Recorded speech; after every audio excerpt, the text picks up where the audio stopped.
আজ ইস্টার, তাই সেলিব্রেশন তো করতেই হবে। সেই জন্য বন্ধুবান্ধব মিলে আমরা এখন চলেছি একটা ইন্ডিয়ান ফাইন ডাইন রেস্টুরেন্টে ডিনার করতে। রেস্টুরেন্টের নাম স্বাদ। এটি একটি মারাঠি রেস্টুরেন্ট, তবে এটার আরও একটা আউটলেট রয়েছে পাসিং বলে একটি জায়গায়। আর এইখানে মিউনিকের সিটি সেন্টারে এই আউটলেটটি সদ্য ওপেন হয়েছে। আগের থেকেই টেবিল বুক করা ছিল, সেই জন্য আমাদের আর অপেক্ষা করতে হয়নি। চটপট টেবিলটা পেয়েই কিন্তু আমরা আমাদের পছন্দ মতো স্টার্টারগুলো অর্ডার করে নিয়েছি। স্টার্টারের মধ্যে ছিল পাও ভাজি, বড়া পাও, চিলি চিকেন, সাথে ফুচকা আর আমাদের পছন্দ মতো কিছু ড্রিঙ্কসগুলো হাতে পেয়েই চটপট করে চেয়ার্সটা সেরে ফেললাম। তারপরে আমি চলে এলাম ফুচকাতে। এখানে ফুচকা খাবার জন্য দু ধরনের জল দিয়েছে, দুটো ফ্লেভারের, একটা মিষ্টি আর একটা হচ্ছে তেঁতুল জল, যেটা হচ্ছে অথেন্টিক। তো সেটা দিয়েই আমি ফুচকাটা ট্রাই করলাম। খেতে কিন্তু বেশ ভালো, মনে হচ্ছে হাতেই বানিয়েছে, পুরো আমাদের দেশের মতন। এরপর আবার কি, বাকি যে স্টার্টারগুলো আমরা অর্ডার করেছি সেইগুলো একে একে টেস্ট করে নিচ্ছি। তো এখানে আমি আমার জন্য স্পেশালি পাওভাজি অর্ডার করেছি, যেটা আমার ভীষণই ফেভারিট। আর খেতে গিয়ে বুঝলাম না, এই কাটলেরি দিয়ে পাওভাজি খাওয়া সম্ভব নয়। সেই জন্য আমি কিন্তু আমার হাত দিয়েই খেতে শুরু করলাম। আর খেতে পাওভাজিটা কিন্তু দারুণ tasty. In the mean time তোমাদেরকে আমি এখন বাইরের পরিবেশটা দেখাচ্ছি।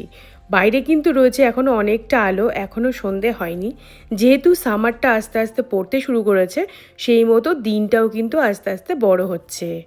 এরপর আমি টেস্ট করছি বড়া পাও, যেটা আমার খুব একটা পছন্দের নয়, তবে হ্যাঁ, খাবারটা কিন্তু বেশ ভালো বানিয়েছে। রৌনকের কিন্তু বড়া পাও ভীষণ পছন্দের, তাই ও ওর জন্য দুটো বড়া পাও অর্ডার করেছে। আর এই দিকে আমি কিন্তু আবার চিলি চিকেনটাও একটু ট্রাই করে নিচ্ছি।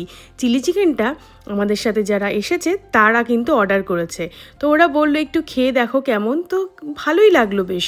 আমি খুব একটা চিলি চিকেন টাইপস আইটেম পছন্দ করি না, তবে এই ড্রাইড চিলি চিকেনটা খেয়ে বেশ ভালোই লাগলো।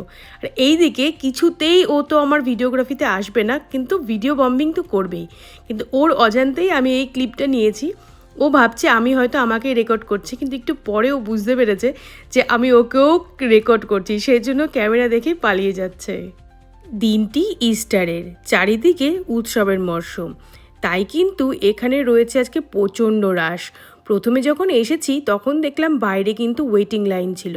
যেহেতু আমরা আগে থেকে টেবিল বুক করে এসেছি, সেহেতু আমাদের আর অপেক্ষা করতে হয়নি। ইতিমধ্যে আমরা মেন কোর্সের অর্ডার করে দিয়েছি আর বসে বসে স্টার্টারগুলো হজম করার চেষ্টা করছি। আসলেই একটু বেশি স্টার্টার খেয়ে ফেলেছি আমরা সকলেই, তাই আমাদের সকলেরই পেট একদম ভরে রয়েছে। তাই তাদেরকে বললাম একটু ধীরে সুস্থে কিছুক্ষণ পরে যেন আমাদেরকে মেন কোর্সটা সার্ভ করা হয়। ইন দ্য মিন টাইম আমি আবার একটুখানি ওয়াশরুম থেকেও ঘুরে এলাম।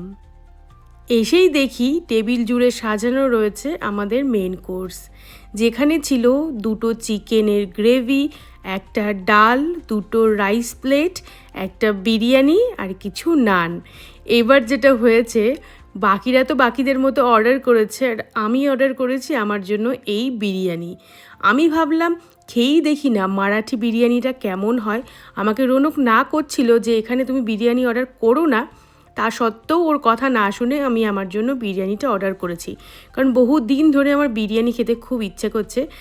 অর্ডার করে আমি তো পুরো ফেঁসে গেছি।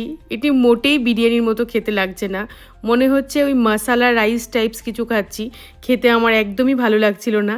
কিন্তু যাই হোক, আমার অর্ডার করা বিরিয়ানিটি বাকি সবাই মিলে খেয়ে শেষ করেছে, থ্যাঙ্ক গড, না হলে আমার খুব খারাপ লাগতো।